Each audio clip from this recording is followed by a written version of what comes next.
സെപ്പറ്റ് central institute of petrochemical and technology. പേര് suggest ചെയ്യുന്ന പോലെ ഒരു സെൻട്രലി ഗവേൺഡ് ആയിട്ടുള്ള ഒരു ഇൻസ്റ്റിറ്റ്യൂട്ട് ആണിത്. ഇത് 1968 ഫോം ചെയ്തത്. നമ്മുടെ കൊച്ചിയിൽ വന്നിട്ട് ഇപ്പോൾ 12 ഇയേഴ്സ് കംപ്ലീറ്റ് ചെയ്യുകയാണ്. ഇതിന്റെ ഒരു ജേർണി, എന്തൊക്കെയാണ് ഇവിടെ ചെയ്യുന്ന കോഴ്സുകൾ, എന്തൊക്കെയാണ് അതിന്റെ പ്ലേസ്മെന്റ് ഓപ്ഷൻസ്, എന്തൊക്കെയാണ് നമ്മൾക്ക് ഇതിൽ ഈ ഒരു പഠിക്കാൻ വന്നു കഴിഞ്ഞാലുള്ള എന്തൊക്കെയാണ് സ്റ്റുഡൻസിന് വരുന്ന അച്ചീവ്മെന്റ്സ് എന്നതിനെ കുറിച്ച് നമുക്ക് ചോദിച്ചറിയാനായിട്ട് നമ്മോടൊപ്പം ഇന്നുള്ളത് doctor K Rajesh sir, director and head of CIPET കൊച്ചിയാണ്. നമുക്ക് സാറിനെ വെൽക്കം ചെയ്യാം ഷോയിലേക്ക്. നമസ്കാരം. നമസ്കാരം സർ. നമുക്ക് ഇപ്പൊ 12 ഇയേഴ്സ് ആയി കൊച്ചിയിൽ നമുക്ക് ഈ സിപ്പറ്റ് സ്റ്റാർട്ട് ചെയ്തിട്ട്. എങ്ങനെയായിരുന്നു അതിന്റെ ഒരു ജേർണി? ഇപ്പൊ 1968 തൊട്ട് നമുക്ക് സിപ്പറ്റ് ഉണ്ട്. അപ്പൊ ഈ ഒരു 12 ഇയേഴ്സിന്റെ ജേർണി എന്തായിരുന്നു, എവല്യൂഷൻ എന്നുള്ളത് എക്സ്പ്ലെയിൻ ചെയ്യാം. Central institute of petrochemicals engineering and technology എന്ന് പറയുന്നത് ministry of chemicals and fertilizers, government of ഇന്ത്യയുടെ കീഴിൽ വരുന്ന സ്ഥാപനമാണ്. നമുക്ക് ഇന്ത്യയിൽ ഒട്ടുക്ക് 47 ലൊക്കേഷൻസിൽ ഇന്ന് അവൈലബിൾ ആണ്. കേരളത്തിലെ സെന്റർ 2012 കൊച്ചിയിൽ തുടങ്ങിയതാണ്. നമുക്ക് നമ്മുടെ ഓൺ ക്യാമ്പസ് HIL കോളനിയിലാണ്. ഇത് കളമശ്ശേരി അപ്പോളോ ടയർസിൽ നിന്ന് 1.5 കിലോമീറ്റർ മാറിയിട്ടാണ് ഇത് സ്ഥിതി ചെയ്യുന്നത്. ESI ഹോസ്പിറ്റലിനടുത്ത്, പാതാള ESI ഹോസ്പിറ്റലിനടുത്താണ് ഇത് സ്ഥിതി ചെയ്യുന്നത്. നമുക്ക് ഇത് സെൻട്രൽ ഗവൺമെന്റിന്റെ കീഴിൽ നിന്ന് അന്ന് സ്ഥാപിതമായത് 2012 കൊച്ചിയിൽ സ്ഥാപിതമായത്. അന്ന് Cochin university of science and ടെക്നോളജിയുമായിട്ട് ചേർന്നുകൊണ്ട് കൊളാബറേറ്റ് ചെയ്തുകൊണ്ട് MSc ഇൻ ബയോപോളിമർ സയൻസ് എന്ന കോഴ്സാണ് നമുക്ക് ഇൻട്രൊഡ്യൂസ് ചെയ്തത്. MSc ഇൻ ബയോപോളിമർ സയൻസ് എന്ന് പറയുന്ന കോഴ്സ് നമുക്ക് നാച്ചുറൽ റിസോഴ്സസിൽ നിന്നൊക്കെ കിട്ടുന്ന ബയോഡിഗ്രേഡബിൾ ആയിട്ടുള്ള പ്ലാസ്റ്റിക്സിന്റെ അതിന്റെ ഉത്പാദനവും അതുമായിട്ട് വരുന്ന ഇൻഡസ്ട്രീസിന് വേണ്ടിയിട്ടുള്ള സേവനങ്ങൾക്ക് വേണ്ടിയിട്ടാണ് ഈ സ്ഥാപനം കൊച്ചിയിൽ തുടങ്ങിയത്. അതാണ് അതിന്റെ പ്രൈം മോട്ടീവ് എന്ന് പറയുന്നത്. അതിനുശേഷം നമുക്ക് ഇൻഡസ്ട്രീസിൽ നിന്നുള്ള റിക്വയർമെന്റ് അനുസരിച്ച് MSc ഇൻ പോളിമർ സയൻസ് കോഴ്സുകളും നമ്മൾ ഇവിടെ ലഭ്യമാക്കി തുടങ്ങി. പോളിമർ സയൻസ് എന്ന് പറയുന്ന course polymers or down stream petrochemicals engineering and ടെക്നോളജിയിൽ കീഴിൽ വരുന്ന ഇൻഡസ്ട്രീസിനെ സപ്പോർട്ട് ചെയ്യുന്ന രീതിയിലാണ്. അതായത് പാക്കേജിങ്, ഓട്ടോമൊബൈൽ, ഹെൽത്ത് കെയർ തുടങ്ങിയിട്ടുള്ള എല്ലാ മേഖലകളിലും പോളിമേഴ്സ് ഉപയോഗിക്കുന്നുണ്ട്. അതിനെ അവരെ സപ്പോർട്ട് ചെയ്തുകൊണ്ടുള്ള ഒരു കോഴ്സുകളാണ് നമ്മൾ ഇൻട്രൊഡ്യൂസ് ചെയ്തത്.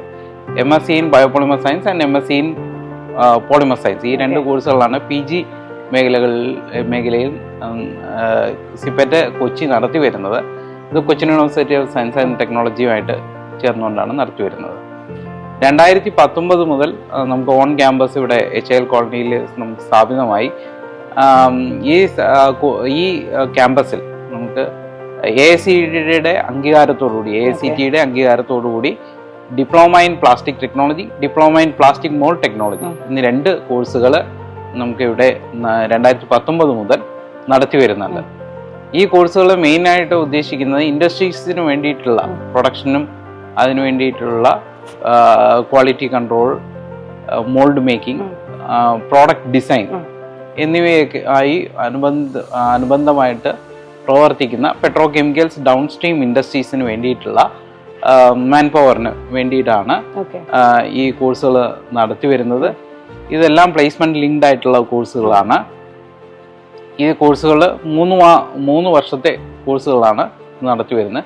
2019 മുതൽ നമ്മൾ ഈ ഓൺ ക്യാമ്പസിൽ AICTE അംഗീകാരത്തോടുകൂടി ഈ 2 കോഴ്സുകളും നടത്തി വരുന്നു. 3 വർഷത്തെ കോഴ്സുകളാണ് ഈ 2 കോഴ്സുകളും. സർ, ഇപ്പൊ ഈ എലിജിബിലിറ്റി പറയുകയാണെങ്കിൽ ഇപ്പൊ MSc പോളിമർ സയൻസ് അല്ലെ, അതിൽ ജോയിൻ ചെയ്യുന്നെങ്കിൽ നമുക്ക് എന്താണ് അവരുടെ ഒരു ബേസിക് ഒരു ഡിഗ്രി ക്വാളിഫിക്കേഷൻ വേണ്ടത്? MSc കോഴ്സുകൾക്ക് BSc ആണ് അതിന്റെ basic qualification with chemistry as one of the subject. Chemistry main subject ആയിരിക്കാം, കെമിസ്ട്രി സബ്സിഡറി സബ്ജക്റ്റും ആയിരിക്കും. BSc chemistry main or subsidiary ആയിട്ട് പഠിച്ചിട്ടുള്ള കാൻഡിഡേറ്റ്സിന് ഇതിന് ഈ MSc കോഴ്സുകൾക്ക് അപ്ലൈ ചെയ്യാവുന്നതാണ്. Cochin university of science and ടെക്നോളജിയുടെ അവരുടെ പോർട്ടൽ വഴിയാണ് അത് അപ്ലൈ ചെയ്യേണ്ടത്. അഡ്മിഷൻസ് എല്ലാം വരുന്നത് നമ്മുടെ ക്യുസാറ്റിന്റെ ഐഡിയിലാണ് അത് വരുന്നത്. അത് എല്ലാ വർഷവും ഏകദേശം ജാനുവരി, ഫെബ്രുവരി ആ മാസത്തിലാണ് കോൾ ഫോർ ചെയ്യുന്നത്. കൊച്ചിൻ യൂണിവേഴ്സിറ്റിയുടെ എൻട്രൻസ് കഴിഞ്ഞിട്ട് നമുക്ക് അഡ്മിഷൻ ജൂൺ മാസത്തോടുകൂടി അതിന്റെ അഡ്മിഷൻ നടക്കും. ഈ ക്യാമ്പസുകൾ അപ്പോൾ നമ്മുടെ ഈ ഇവിടെ തന്നെ ഇപ്പൊ നമ്മൾ ഈ സിപ്പറ്റിന്റെ ബിൽഡിങ്ങിലാണ് നമുക്ക് പോളിമറിന്റെ കോഴ്സസ് വരുന്നത്. പക്ഷെ ക്യുസാറ്റിന്റെ ആണ് നമുക്ക് അതിന്റെ സർട്ടിഫിക്കേഷൻസും കാര്യങ്ങളും വരുന്നത്. ഈ MSc അല്ലാതെ നമ്മളിപ്പോ ഒരു ഡിപ്ലോമ അല്ലെങ്കിൽ ഒരു ഡിഗ്രി കോഴ്സുകൾ നോക്കുവാണെങ്കിൽ എന്തൊക്കെ കോഴ്സസ് ആണ് നമുക്ക് ഇവിടെ അവൈലബിൾ ആയിട്ടുള്ളത്? നമുക്ക് ഇവിടെ അവൈലബിൾ ആയിട്ടുള്ളത് AICTE അംഗീകാരത്തോടുകൂടി നമുക്ക് 3 വർഷത്തെ ഡിപ്ലോമ കോഴ്സുകൾ ലഭ്യമാണ്. ഇത് പോളിടെക്നിക് കോഴ്സുകൾക്ക് അതേപോലുള്ള കോഴ്സുകളാണ് ഡിപ്ലോമ കോഴ്സുകൾ നടത്തി വരുന്നത്. ഡിപ്ലോമ 2 കോഴ്സുകളാണുള്ളത്. Diploma in plastic technology, diploma in plastic mould technology. Diploma in plastic technology എന്ന് പറയുന്നത് petrochemical downstream industries, plastic ഇൻഡസ്ട്രീസുമായിട്ട് ബന്ധപ്പെട്ടിട്ടുള്ള അതിൻ്റെ പ്രൊഡക്ഷൻ, അതിൻ്റെ ടെസ്റ്റിങ്, അതിൻ്റെ റീസൈക്ലിംഗ് തുടങ്ങിയിട്ടുള്ള കാര്യങ്ങളാണ് ഈ കോഴ്സുകൾ പഠിപ്പിക്കുന്നത്. 3 വർഷത്തെ കോഴ്സുകളാണ്. ഈ 3 വർഷത്തെ കോഴ്സുകൾ കഴിഞ്ഞിട്ടുള്ള സ്റ്റുഡൻസിന് നമുക്ക് പ്ലേസ്മെന്റ് അസിസ്റ്റൻസും കൊടുക്കുന്നുണ്ട്. 100% എല്ലാ സ്റ്റുഡൻസിനും നമ്മൾ ഇന്റേൺഷിപ്പ് അത് മാൻഡേറ്ററി ആണ്. അത് നമ്മൾ സിപ്പറ്റിൽ നിന്ന് അറേഞ്ച് ചെയ്ത് കൊടുക്കുന്നുണ്ട്. 100% പ്ലേസ്മെന്റ് നമുക്ക് ഇവിടെ ഗ്യാരണ്ടീഡ് ആണ് നമ്മൾ ചെയ്ത് കഴിഞ്ഞാൽ. ഏത് കോഴ്സുകളാണെങ്കിലും ഇപ്പൊ ഡിപ്ലോമ ആണെങ്കിലും നമുക്ക് MSc കോഴ്സസിനാണെങ്കിലും നമുക്ക് അത് അവൈലബിൾ ആണോ? അവൈലബിൾ ആണ്. MSc കോഴ്സുകൾക്ക് പ്ലേസ്മെന്റ് കൂടാതെ ഗേറ്റ് എൻട്രൻസ് കഴിഞ്ഞിട്ടുള്ള സ്റ്റുഡൻസിന് സ്കോളർഷിപ്പോട് കൂടി അവർക്ക് റിസർച്ച് ചെയ്യാനുള്ള ഒരു കരിയർ ഓപ്പർച്യൂണിറ്റി കൂടി MSc കുട്ടികൾക്കുണ്ട്. ഡിപ്ലോമ കുട്ടികളെ സംബന്ധിച്ചിടത്തോളം നമ്മൾ 100% ഇന്റേൺഷിപ്പ്, ഇൻഡസ്ട്രീസിലുള്ള ഇന്റേൺഷിപ്പും ഇൻഡസ്ട്രീസിലുള്ള പ്ലേസ്മെന്റും നമ്മൾ അഷ്യൂർ ചെയ്യുന്നുണ്ട്. ഈ ഡിപ്ലോമ കോഴ്സുകളുടെ ബേസിക് ക്വാളിഫിക്കേഷൻ ആക്ച്വലി എന്താണ്? ഡിപ്ലോമ കോഴ്സുകളുടെ ബേസിക് ക്വാളിഫിക്കേഷൻ 10th സ്റ്റാൻഡേർഡ് ആണ്. SSLC പാസ്സായിട്ടുള്ള കുട്ടികൾക്ക് ഇത് അപ്ലൈ ചെയ്യാം. കൂടുതൽ കുട്ടികളും നമുക്ക് ഇവിടെ വരുന്നത് +2 കഴിഞ്ഞിട്ടുള്ള സ്റ്റുഡൻസ് ആണ് വരുന്നത്. +2 ഏത് ബാക്ക്ഗ്രൗണ്ടും ഉള്ള സ്റ്റുഡൻസിനും ഈ കോഴ്സുകൾക്ക് അപ്ലൈ ചെയ്യാവുന്നതാണ്. ഈ കോഴ്സുകളുടെ പ്രത്യേകത എന്ന് പറയുന്നത് ഇത് കൂടുതലും പ്രാക്ടിക്കൽ ഓറിയന്റഡ് ആയിട്ടുള്ള കോഴ്സുകളാണ്. ഡിപ്ലോമയുടെ നമുക്ക് ഇവിടെ ഇൻഡസ്ട്രിക്ക് ഇക്വലൻ്റ് ആയിട്ടുള്ള ഇൻഡസ്ട്രിയിൽ ഏത് തരത്തിലുള്ള മെഷീനറി ആണോ ഉള്ളത് ആ സെയിം ടൈപ്പ് ഓഫ് മെഷീനറി നമുക്ക് ഇവിടെ ഉണ്ട്. അതിൽ പ്രാക്ടിക്കൽ ട്രെയിനിങ് കൊടുത്തുകൊണ്ടാണ് നമ്മൾ ഇവിടെ കോഴ്സുകൾ നടത്തുന്നത്. അപ്പോൾ അതുകൊണ്ട് തന്നെ പ്രാക്ടിക്കലിന് വളരെയധികം മുൻഗണന കൊടുത്തിട്ടുള്ള ഒരു കരിക്കുലമാണ് ഈ 2 കോഴ്സുകൾക്കുള്ളത്. സ്റ്റുഡൻസിന് അധികം തിയറി പഠിക്കാതെ തന്നെ ഒരു പ്രാക്ടിക്കൽ നമുക്കൊരു നൈപുണ്യം അവരുടെ മെച്ചപ്പെടുത്തുവാനും മാത്രമല്ല അതിനോടനുബന്ധിച്ചിട്ടുള്ള തൊഴിൽ നേടാനും പ്രാപ്തമാക്കുന്ന കോഴ്സുകളാണ് നമ്മൾ ഓൺ ദ ജോബ് ട്രെയിനിങ് പോലത്തെ ഒരു പ്രോഗ്രാമാണ് ഇവിടെ നടത്തപ്പെടുന്നത്. സാർ, ഇപ്പോൾ ഗവൺമെന്റ് പോളിടെക്നിക് അല്ലെങ്കിൽ സിപ്പറ്റ് തമ്മിൽ നമ്മൾ എന്തെങ്കിലും ഒരു വ്യത്യാസം പറയാനാണെങ്കിൽ എന്തായിരിക്കും ഒരു വ്യത്യാസം പറയുകയാണെന്നുണ്ടെങ്കിൽ നമുക്ക് ഇവിടെ മോസ്റ്റ് മോഡേൺ ആയിട്ടുള്ള എക്യുപ്മെന്റ്സ് ആണ്. അതാണ് ഞാൻ പറഞ്ഞത്. ഇൻഡസ്ട്രിയിൽ ഏത് രീതിയിലുള്ള ഏത് സ്കെയിലാണോ പ്രൊഡക്ഷൻ നടത്താനുള്ള ഒരു എക്യുപ്മെന്റ് ഉള്ളത് സെയിം ഫെസിലിറ്റി നമുക്ക് സിപ്പറ്റിൽ അവൈലബിൾ ആണ്. അതാണ് അതിന്റെ വ്യത്യാസം എന്ന് പറയുന്നത്. മാത്രമല്ല നമ്മുടെ കോഴ്സുകൾക്ക് NBA അക്രഡിറ്റേഷൻ ഉണ്ട്. നാഷണൽ ബോർഡ് ഓഫ് അക്രഡിറ്റേഷന്റെ NBAയുടെ അക്രഡിറ്റേഷനുള്ള 2 കോഴ്സുകളാണ് സിപ്പറ്റിന്റെ കോഴ്സുകൾ. Diploma in plastic technology, diploma in plastic mould technology എന്ന് പറയുന്നത്. ഇത് രണ്ടും അതുകൊണ്ട് തന്നെ നാഷണൽ എഡ്യൂക്കേഷൻ പോളിസിയുമായിട്ട് നമുക്ക് അലൈൻഡ് ആയിട്ടുള്ള കോഴ്സുകളാണ്. NBA അക്രഡിറ്റേഷനും ഈ കോഴ്സുകൾക്ക് ഉണ്ട്. അപ്പോൾ അതുകൊണ്ട് തന്നെ വിദേശത്ത് ജോലി തേടുന്നവർക്ക് വളരെ ഉത്തമമായിട്ടുള്ള കോഴ്സുകളാണ് ഇത് രണ്ടും.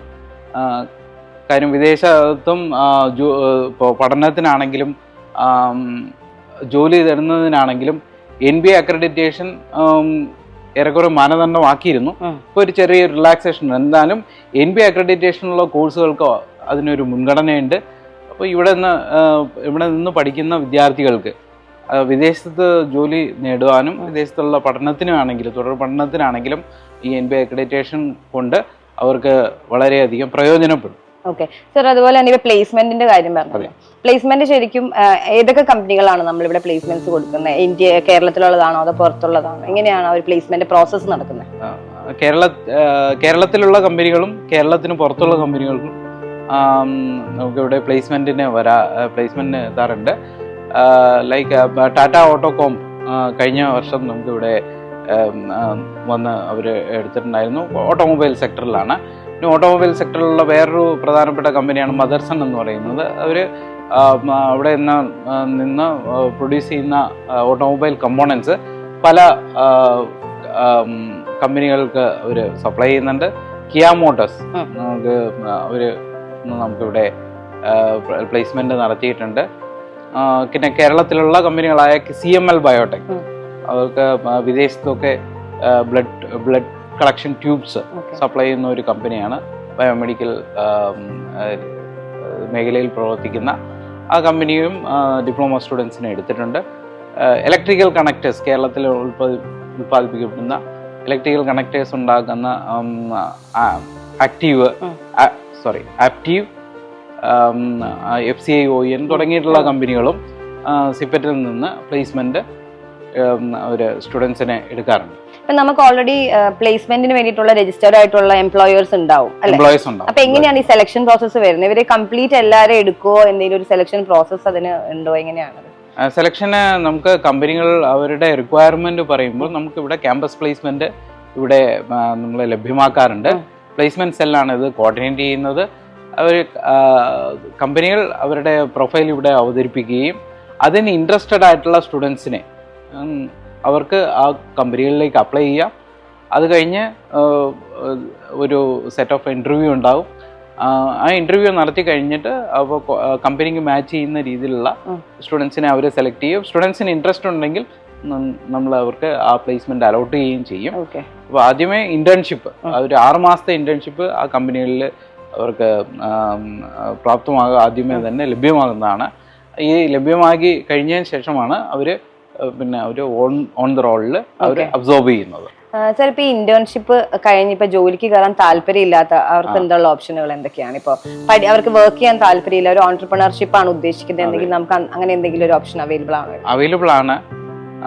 നമുക്ക് സിപ്പറ്റിനെ സംബന്ധിച്ചിടത്തോളം സിപ്പറ്റ് കേരളത്തിലെ ഇൻഡസ്ട്രീസ് ഡിപ്പാർട്ട്മെന്റ്, ഗവൺമെന്റ് ഓഫ് കേരളയുമായിട്ട് വളരെയധികം സഹകരിച്ച് പ്രവർത്തിക്കുന്ന ഒരു സ്ഥാപനം കൂടിയാണ്. ഇൻഡസ്ട്രീസ് ഡിപ്പാർട്ട്മെന്റ് നടത്തുന്ന എന്റർപ്രണർഷിപ്പ് ഡെവലപ്മെന്റ് കോഴ്സുകൾക്ക് സിപ്പറ്റിന്റെ ഫാക്കൽറ്റിയുടെ സേവനവും ലഭ്യമാക്കാറുണ്ട്. അതുപോലെ തന്നെ ഇൻഡസ്ട്രീസ് ഡിപ്പാർട്ട്മെന്റ് നടത്തുന്ന ടെക്നോളജി ക്ലിനിക് തുടങ്ങിയിട്ടുള്ള മറ്റ് വർക്ക്ഷോപ്പുകളിലും സിപ്പറ്റ് അസോസിയേറ്റ് ചെയ്തിട്ട് പ്രവർത്തിക്കുന്നുണ്ട്. സ്റ്റാർട്ടപ്പ് മിഷനുമായിട്ട് ചേർന്നിട്ട് സിപ്പറ്റ് പ്രവർത്തിക്കുന്നുണ്ട്. ഇതൊക്കെ കാരണം കൊണ്ട് അവർക്ക് തുടർന്നിട്ട് അവർക്ക് ജോലിക്ക് പോകാൻ താല്പര്യമില്ലാത്ത സ്റ്റുഡൻസിനെ അവർക്ക് സ്റ്റാർട്ടപ്പ് തുടങ്ങാനും അതിനുള്ള സേവനം സിപ്പറ്റ് നൽകുന്നുണ്ട്. ഓൾറെഡി സിപ്പറ്റിൽ നിന്നും ഒരു ഇൻക്യുബേറ്റർ ഓൾറെഡി ഇവിടെ പ്രവർത്തിക്കുന്നുണ്ട്. അവർ പ്ലാസ്റ്റിക്സ് റീസൈക്കിൾ ചെയ്തിട്ടുള്ള പ്ലാസ്റ്റിക്കുകൾ കൊണ്ടിട്ടുള്ള പലതരത്തിലുള്ള ബെഞ്ചസും ഒക്കെ അവരുണ്ടാക്കുന്നുണ്ട്. അത് കൊച്ചി മെട്രോ സ്റ്റേഷൻസിൽ എല്ലായിടത്തും തന്നെ ഇൻസ്റ്റാൾഡ് ആണ്. കൂടാതെ ലുലു മാൾ തുടങ്ങിയിട്ടുള്ള പ്രമുഖ മാളുകളിലും അവർ സപ്ലൈ ചെയ്യാൻ ഒരുങ്ങുന്നുണ്ട്. അപ്പോൾ ഇതിനെല്ലാം വേണ്ടിയിട്ടുള്ള സാങ്കേതിക സേവനങ്ങൾ സിപ്പറ്റ് നൽകി വരുന്നു. സ്റ്റാർട്ടപ്പ് അതുപോലെ തന്നെ എന്റർപ്രണർഷിപ്പിനും വേണ്ടിയിട്ടുള്ള ക്ലാസ്സുകളും ഈ സ്റ്റുഡൻസിന് നമ്മൾ ലഭ്യമാക്കാറുണ്ട്. അതിനുള്ള എക്സ്റ്റേണൽ എക്സ്പേർട്സ് ഉണ്ട്. NSIC ഒക്കെ ആയിട്ട് ചേർന്നുകൊണ്ടുള്ള മിനിസ്ട്രി ഓഫ് MSME ആയിട്ട് ചേർന്നിട്ടുള്ള എക്സ്പേർട്ട് ലെക്ചേഴ്സ് അവർക്ക് ലഭ്യമാക്കാറുണ്ട്. അതുകൊണ്ട് തന്നെ ഇപ്പോൾ ഗവൺമെന്റിന്റെ കീഴിലുള്ള എന്തൊക്കെ സ്കീമുകളുണ്ട്, അപ്പോൾ എന്റർപ്രണർഷിപ്പിന് വേണ്ടിയിട്ടുള്ള അതെല്ലാം ഇൻട്രൊഡ്യൂസ് ചെയ്യുന്ന രീതിയിലുള്ള ക്ലാസ്സുകൾ സിപ്പറ്റ് നൽകാറുണ്ട്. അതിന് വേണ്ടിയിട്ടുള്ള സാങ്കേതിക സേവനങ്ങളും സിപ്പറ്റ് നൽകി വരുന്നു. ഇപ്പൊ ഇവിടുത്തെ ഒരു സ്റ്റുഡന്റിന് ഒരു ഐഡിയ ആയിട്ട് വരുവാണെങ്കിൽ, ഐഡിയ മാത്രമേ ഉള്ളൂ, അവർക്ക് അതിനെ ഡെവലപ്പ് ചെയ്യാനായിട്ട് സിപ്പറ്റ് നമുക്ക് അതിനുള്ളൊരു സഹായം നൽകും. അതായത് സിപ്പറ്റ് പറയുന്നത് ഒരു വൺ സ്റ്റോപ്പ് സൊല്യൂഷൻ എന്നുള്ള രീതിയിലാണ് പ്രവർത്തിക്കുന്നത്. സ്റ്റുഡൻസ് മാത്രമല്ല, ഇപ്പോൾ പുറത്തുനിന്നുള്ള വ്യക്തികളാണെങ്കിലും അല്ലെങ്കിൽ സ്ഥാപനങ്ങളാണെങ്കിലും അവർക്ക് എന്തെങ്കിലും ഐഡിയ ഉണ്ടെന്നുണ്ടെങ്കിൽ അതിനെ ഏത് രീതിയിൽ നമുക്ക് ഐഡിയ ടു പ്രോഡക്റ്റ് എങ്ങനെ കൺവേർട്ട് ചെയ്യാമെന്നുള്ള അതിനുള്ള എല്ലാവിധ ഫെസിലിറ്റീസും നമുക്ക് സിപ്പറ്റിൽ ലഭ്യമാണ്. ഐഡിയയുമായിട്ട് വരുമ്പോൾ ആദ്യം മെയിനായിട്ട് അതിൻ്റെ ഡിസൈൻ ആണ്, എങ്ങനെയാണ് പ്രോഡക്റ്റ് ഡിസൈൻ ചെയ്യേണ്ടത്. അപ്പോൾ അതിന് വേണ്ടിയിട്ടുള്ള സോഫ്റ്റ്വെയർസ് സിപ്പറ്റിൽ ലഭ്യമാണ്. ഈ സോഫ്റ്റ്വെയർസിൽ സ്റ്റുഡൻസിനെയും നമ്മൾ ട്രെയിൻ ചെയ്യുന്നുണ്ട്.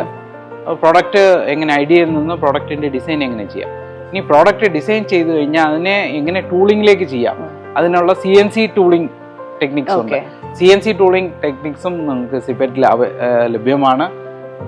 പ്രോഡക്റ്റിന്റെ ഐഡിയയിൽ നിന്ന് പ്രോഡക്റ്റ് ഡിസൈനിലേക്ക് മാറി, ഡിസൈനിൽ നിന്ന് ടൂളിങ്ങിലേക്ക് മാറിയിട്ട് ടൂൾ റൂം നമുക്ക് ഇവിടെ അവൈലബിൾ ആണ്. ടൂൾ റൂം എങ്ങനെ ഇതിനെ CNC മെഷീൻസ് ഇവിടെ അവൈലബിൾ ആണ്, അതിനെ ടൂൾ ഫാബ്രിക്കേറ്റ് ചെയ്യാനും സാധിക്കും. അത് കഴിഞ്ഞിട്ട് വരുന്ന പ്രോസസ്സാണ് ഇതിനെ ഈ ടൂളിൽ നിന്നും പ്രോഡക്റ്റിലേക്ക് കൺവേർട്ട് ചെയ്യുക. അതിനുള്ള മെഷീനറി നമുക്ക് ഇവിടെ ലഭ്യമാണ്. പ്രോഡക്റ്റ് ആക്കി എടുത്തതിന് ശേഷമുള്ള ടെസ്റ്റിംഗ് ആൻഡ് സർട്ടിഫിക്കേഷൻ അതും സിപെറ്റിൽ ലഭ്യമാണ്. നമ്മുടെ ടെസ്റ്റിംഗ് സർവീസസ് എന്ന് പറയുന്നത് NABL അക്രഡിറ്റഡ് ആയിട്ടുള്ള ലാബ് നമുക്ക് ഇവിടെ അവൈലബിൾ ആണ്. National accreditation board for testing and calibration laboratories, NABL accreditation എന്ന് പറയുന്നത് ഇത് ഇതിൻ്റെ അംഗീകാരത്തോട് പ്രവർത്തിക്കുന്ന ലാബ് എന്ന് പറയുന്നത് ഇതിൻ്റെ റിസൾട്ട്സ് ഇന്ത്യയിൽ മാത്രമല്ല എല്ലാ രാജ്യങ്ങളിലും അത് അക്സെപ്റ്റഡ് ആയിട്ടുള്ള റിസൾട്ട്സ് ആണ്. അപ്പോൾ അതുകൊണ്ട് തന്നെ ഒരു പ്രോഡക്റ്റ് ഉണ്ടാക്കുകയും അത് വേണമെങ്കിൽ പല രാജ്യങ്ങളിലേക്ക് അതിൻ്റെ അവതരിപ്പിക്കാനും ഉള്ള ഒരു ഫെസിലിറ്റി നമുക്ക് ഇവിടെ സിപെറ്റിൽ ലഭ്യമാണ്. കൂടാതെ ഈ ഇത് സർട്ടിഫൈ ചെയ്ത് കഴിഞ്ഞ് കഴിഞ്ഞാൽ ഈ സർട്ടിഫിക്കറ്റോടുകൂടി ഏതെങ്കിലും ഗവൺമെൻറ് ഡിപ്പാർട്ട്മെൻറ്റിലേക്ക് കൊടുക്കുന്നതിനോ ഒക്കെ വേണ്ടിയിട്ടുള്ള സേവനവും ലഭ്യമാണ്. ഈ NABL അക്രഡിറ്റഡ് ലാബിൽ നമുക്ക് സ്റ്റുഡൻസിനും നമ്മൾ പ്രാക്ടിക്കൽ ഈ ലാബിൽ തന്നെയാണ് കൊടുക്കുന്നത്. ഈ സേവനങ്ങളുള്ള ഈ ലാബിൽ തന്നെയാണ് അവർക്ക് പരിശീലനം കൊടുക്കുന്നത്. മാത്രമല്ല ഈ സേവനങ്ങൾ ഗവൺമെൻറ് ഡിപ്പാർട്ട്മെൻറ്റുകളും പ്രൈവറ്റ് ഇൻഡസ്ട്രീസും എൻ്റർപ്രണേഴ്സും യൂസ് ചെയ്യുന്നുണ്ട്. അതായത് സിപെറ്റിൽ പഠിച്ചിറങ്ങി കഴിഞ്ഞ ഒരാളൊരു സ്കിൽഡ് ആയിട്ടുള്ള ഒരു ആളായി പുറത്തിറങ്ങി അവർക്ക് ഓൺട്രപ്രണർ ആവണമെങ്കിൽ ആവാം.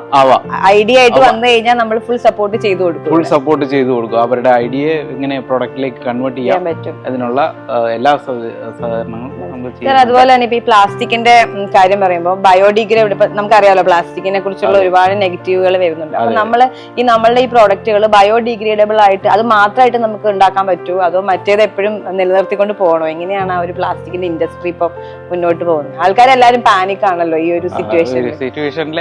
ഇത് ഏറ്റവും കൂടുതൽ അതായത് സിപെറ്റിന്റെ director general professor Shishir Sinha sir അദ്ദേഹം ഒരു ക്യാമ്പയിൻ കൊണ്ടുവന്നിട്ടുണ്ട്, no plastic to KNOW plastics.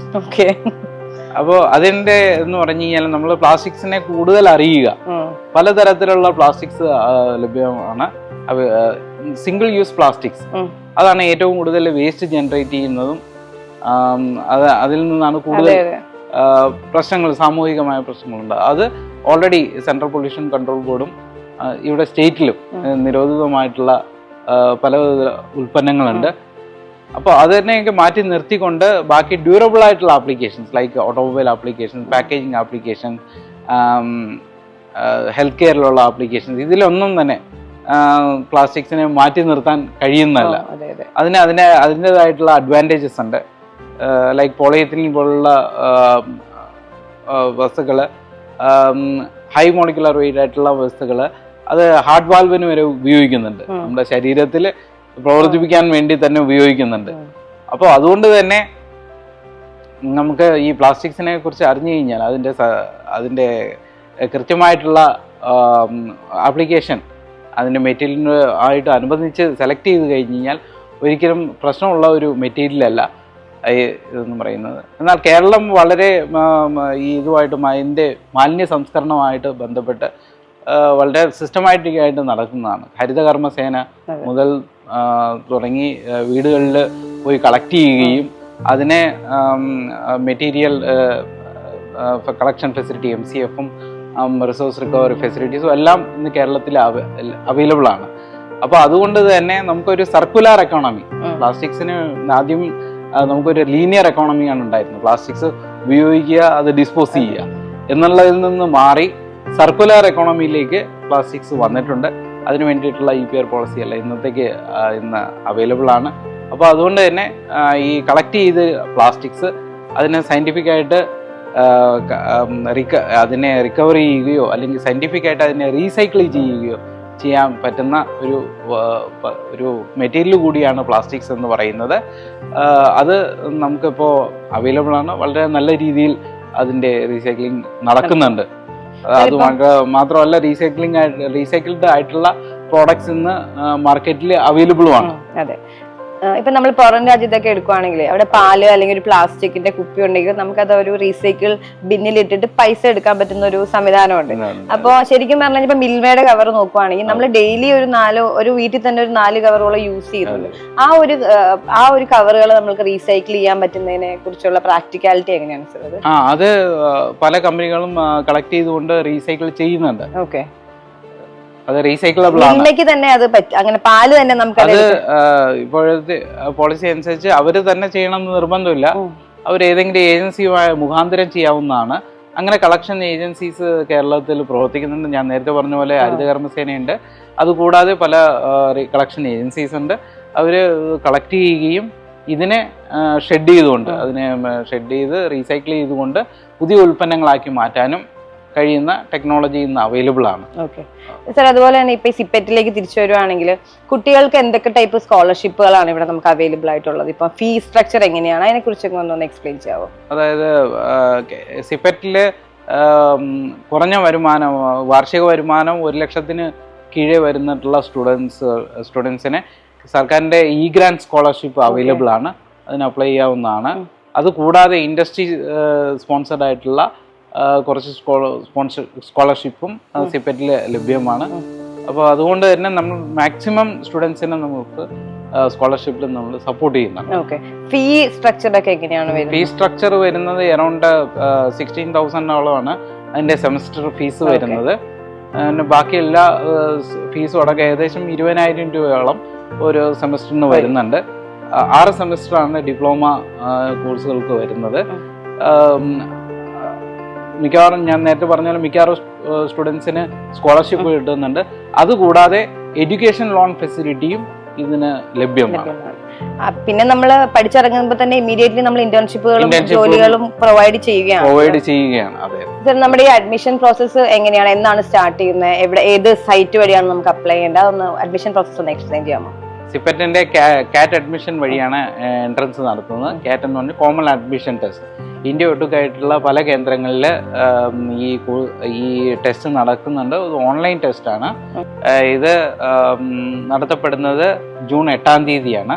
ഇതിന് അപേക്ഷിക്കേണ്ടത് ഓൺലൈൻ വഴിയാണ്. അതിനുള്ള ലാസ്റ്റ് തീയതി മെയ് 29-ാം തീയതിയാണ്. ഓൺലൈൻ വഴിയാണ് അപ്ലൈ ചെയ്യേണ്ടത്. അതിൻ്റെ ലിങ്ക് നിങ്ങൾ പറയുന്നുണ്ട്. അതുവഴി അപ്ലൈ ചെയ്യാവുന്നതാണ്. സിപ്പറ്റിൻ്റെ വെബ് പോർട്ടൽ വഴി അപ്ലൈ ചെയ്യാവുന്നതാണ്. 100 രൂപയാണ് ഇതിന് ആപ്ലിക്കേഷൻ ഫീസ് എന്ന് പറയുന്നത്. ഫീസ് കൊടുത്ത് അപ്ലൈ ചെയ്ത് കഴിഞ്ഞാൽ അഡ്മിഷൻ ടെസ്റ്റിന് അപ്പിയർ ചെയ്യണം. ടെസ്റ്റിന് അപ്പിയർ ചെയ്ത് കഴിഞ്ഞാൽ റാങ്ക് ലിസ്റ്റിലോട്ട് വന്നു കഴിഞ്ഞാൽ അതുവഴി അഡ്മിഷൻ അവൈലബിൾ ആയിരിക്കും. സർ, ഈ കോഴ്സുകളെ കുറിച്ചുള്ള ഡീറ്റെയിൽസ് നമ്മൾ സ്കൂളുകൾ വഴിയോ അങ്ങനെ എന്തെങ്കിലും പ്രൊമോട്ട് ചെയ്യുന്നുണ്ടോ? അതായത് സ്കൂളുകളിലേക്ക് എത്തിപ്പിക്കാനായിട്ട് ഇപ്പൊ +2 കഴിഞ്ഞ 10th കഴിഞ്ഞ കുട്ടികളിലേക്ക് അങ്ങനെ ഒരു കോഴ്സിനെ കുറിച്ച് നമ്മൾ പറയാനായിട്ട് സിപ്പറ്റിന്റെ കോഴ്സുകളെ ഇൻട്രൊഡ്യൂസ് ചെയ്യാനായിട്ട് നിങ്ങൾ ദിശ പോലെയുള്ള എക്സിബിഷൻ എഡ്യൂക്കേഷൻ എക്സ്പോസിൽ ഞങ്ങൾ പങ്കെടുക്കാറുണ്ട്. മാക്സിമം നമ്മൾ അതുവഴി ഇൻഫർമേഷൻ ഷെയർ ചെയ്യുന്നുണ്ട്. എന്നാൽ തന്നെയും പല ആളുകൾക്കും സിപ്പറ്റിൽ ഇങ്ങനെയുള്ള കോഴ്സുകളുണ്ടെന്നോ ഇതിനെക്കുറിച്ച് അറിയുന്നില്ല. കാരണം അതിനകത്തുള്ള നേരത്തെ പറഞ്ഞിട്ടുള്ള ചില ആശങ്കകളാണ്. അത് കഴിഞ്ഞിട്ട് ജോലി കിട്ടുമോ, അത് കഴിഞ്ഞ് നമുക്ക് തുടർന്ന് എന്തെങ്കിലും ചെയ്യാൻ പറ്റുമോ എന്നുള്ളതാണ്. സിപ്പറ്റിന് ഏകദേശം 45,000-ഓളം alumni all over the world available ആണ്. ഇപ്പോൾ വിദേശത്ത് ഏതെങ്കിലും ജോലിക്കാണെന്നുണ്ടെങ്കിൽ ഈ മേഖലയിലാണെന്നുണ്ടെങ്കിൽ സിപ്പറ്റ് ക്വാളിഫൈഡ് കാൻഡിഡേറ്റ്സ് എന്നാണ് അവർ ചോദിക്കുന്നത്. നമ്മുടെ തന്നെ സ്റ്റുഡൻസ് ജോലി ഇപ്പോൾ ഇവിടെ പഠിച്ച് ഇറങ്ങി ജോലി ചെയ്ത് വിത്ത് എക്സ്പീരിയൻസോടുകൂടി ഒരു മിനിമം 1 ഇയർ എക്സ്പീരിയൻസോടുകൂടി അവർക്ക് ഓവർസീസ് പ്ലേസ്മെൻറ്റ് ചെയ്യാനുള്ള സപ്പോർട്ടും സിപ്പറ്റ് കൊടുക്കുന്നുണ്ട്. അങ്ങനെ സ്റ്റുഡൻസ് എല്ലാ വർഷവും ഏകദേശം ഒരു 10ഓളം സ്റ്റുഡൻസ് അവർ ഓവർസീസ് പോകാറുമുണ്ട്. Central institute of petrochemicals engineering and technology Kochi centre എന്ന് പറയുന്നത് NAC അക്രഡിറ്റഡ് ആണ്. നമുക്ക് NAC അക്രഡിറ്റേഷൻ ഉള്ളതുകൊണ്ട് തന്നെ നമുക്ക് പാഠ്യേതര ആക്ടിവിറ്റീസും അതുമായിട്ട് ബന്ധപ്പെട്ടുള്ള ആക്ടിവിറ്റീസുകളും നടക്കുന്നുണ്ട്. സ്റ്റുഡൻസിനെ ആക്റ്റീവ്ലി പഠിക്കാൻ ഞാൻ നേരത്തെ പറഞ്ഞു പ്രാക്ടിക്കൽ ഓറിയൻറ്റഡ് ആയിട്ടുള്ള കോഴ്സുകളാണ് ഇതിനകത്ത് നടത്തപ്പെടുന്നത്. അതുകൂടാതെ നമുക്ക് സ്റ്റുഡൻസിൻ്റെ ക്ലബ് ആക്ടിവിറ്റീസ് ഉണ്ട്. പലതരത്തിലുള്ള നേച്ചർ ക്ലബ്ബ് ആക്ടിവിറ്റീസ് ഉണ്ട്, ഫോട്ടോഗ്രാഫി ക്ലബ്ബുണ്ട്, എൻവയൺമെൻ്റൽ ക്ലബ്ബുണ്ട്, അങ്ങനെ പല വിധത്തിലുള്ള മ്യൂസിക് ആൻഡ് ആർട്സ് ക്ലബ്ബുണ്ട്. അങ്ങനെ പല വിധത്തിലുള്ള സ്റ്റുഡൻസിൻ്റെ അവരുടെ കഴിവുകളെ വളർത്തിയെടുക്കാനുള്ള കമ്പോണൻസ്, എക്സ്ട്രാ കരിക്കുലർ ആക്ടിവിറ്റീസും നമുക്ക് ഈ കോഴ്സിൻ്റെ ഭാഗമായിട്ട് തന്നെയുണ്ട്. ഇതെല്ലാം വെച്ചുകൊണ്ട് നമുക്ക് നാക് അക്രഡിറ്റേഷനും നമുക്ക് സിപെറ്റ് കൊച്ചിക്ക് കിട്ടിയിട്ടുണ്ട്. ഓക്കെ. സിപെറ്റിൻ്റെ ഇൻഡസ്ട്രിയൽ ലിങ്കേജസിനെ കുറിച്ച് പറയുകയാണെന്നുണ്ടെങ്കിൽ സിപെറ്റ് പ്ലാസ്റ്റിക് ഇൻഡസ്ട്രിയുമായിട്ട് ബന്ധപ്പെട്ടുള്ള അപെക്സ് ഇൻഡസ്ട്രീസ് അസോസിയേഷനായ എയ്പ്മ, KPMA തുടങ്ങിയിട്ടുള്ള ഇൻഡസ്ട്രിയൽ അസോസിയേഷനുമായിട്ട് വളരെയധികം ചേർന്ന് പ്രവർത്തിച്ചു വരുന്ന ഒരു സ്ഥാപനമാണ്. അതുകൂടാതെ ഇപ്പോഴത്തെ പ്രവണത എന്ന് പറയുന്നത് റിഫൈനറീസ് എല്ലാം തന്നെ പെട്രോ കെമിക്കൽസ് ഡിവിഷൻ ആഡ് ചെയ്തുകൊണ്ടിരിക്കുന്നതാണ്. അപ്പോൾ കേരളത്തിലാണെങ്കിൽ BPCL റിഫൈനറി ഉണ്ട്, BPCLന്റെ കൊച്ചി റിഫൈനറി. സിപെറ്റ് BPCLന്റെ കൊച്ചി റിഫൈനറിയുമായിട്ട് ബന്ധപ്പെട്ട് പോളിപ്രൊപ്പിലീൻ്റെ ഒരു 400 KTPA പ്ലാന്റ് കൊച്ചിയിൽ വരുന്നുണ്ട്. അതുമായി ബന്ധപ്പെട്ട് വളരെയധികം തൊഴിലവസരങ്ങളാണ് കേരളത്തിൽ ഉണ്ടാകപ്പെടുക. മെഡിക്കൽ കമ്പോണൻസ്, പാക്കേജിങ് തുടങ്ങിയതായിട്ടുള്ള ബന്ധപ്പെട്ടുള്ള ഇൻഡസ്ട്രീസും അതുവഴി ഒട്ടനവധി തൊഴിലവസരങ്ങളും കേരളത്തിൽ പ്രതീക്ഷിക്കുന്നുണ്ട്. സോ ഇത്രയും നേരം സിപെറ്റിനെ കുറിച്ച് വളരെ ക്ഷമയോടുകൂടി നമ്മളെ എക്സ്പ്ലെയിൻ ചെയ്തു തന്ന ഡോക്ടർ VA രാജേഷ് സാറിന് ഞങ്ങളുടെ നന്ദി രേഖപ്പെടുത്തുന്നു. നമസ്കാരം. പ്രേക്ഷകർക്കും വാർത്തകൾ അറിയിക്കാം. നിങ്ങൾക്ക് ചുറ്റും നടക്കുന്ന വാർത്തകളും ദൃശ്യങ്ങളും ഇനി ഞങ്ങളെ അറിയിക്കാം. വിളിക്കേണ്ട നമ്പർ 8086011313. ACV ന്യൂസ്, ചുറ്റുവട്ട വാർത്തകൾ.